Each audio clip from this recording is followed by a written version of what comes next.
The man scoops up a mouthful of seawater with both hands, but just as he is about to drink it down, he is hurriedly stopped by the captain behind him. For if he takes even a small sip, his brain will start to suffer from extreme dehydration. Thus, the group finds themselves in a state of despair. At that moment, Chang suddenly pulls out a pencil. Seeing this, he immediately begins to draw a map of the sea. He then calculates their current position. As long as they drift with the wind, they will soon reach a nearby island. However, the wind at sea is always unpredictable, so Chiang and Xiao Shuai untie the rope from the lifeboat.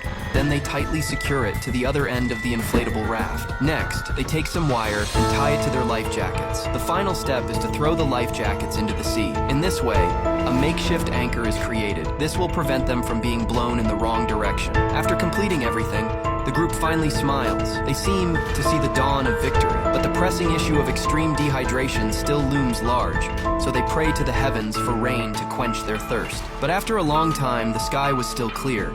This undoubtedly plunged them back into despair. One night while sleeping, Jack was suddenly awakened by raindrops. Seeing this, the others quickly took off their clothes to catch the rain. Before long, with the gusts of wind, a torrential downpour followed. They were extremely excited upon seeing this, because they hadn't had water for many days. Originally, they were an Air Force squadron, but while flying over the Pacific, their plane ran low on fuel. With no choice, they had to make an emergency landing on the sea. Just like that, the plane sank to the bottom, and the only equipment left was a rubber raft. When morning came, they observed their surroundings waiting for rescue. But when the rescue plane flew overhead, no matter how they called for help, it was in vain. Soon, several days passed. Starving Jack took a bullet from the magazine.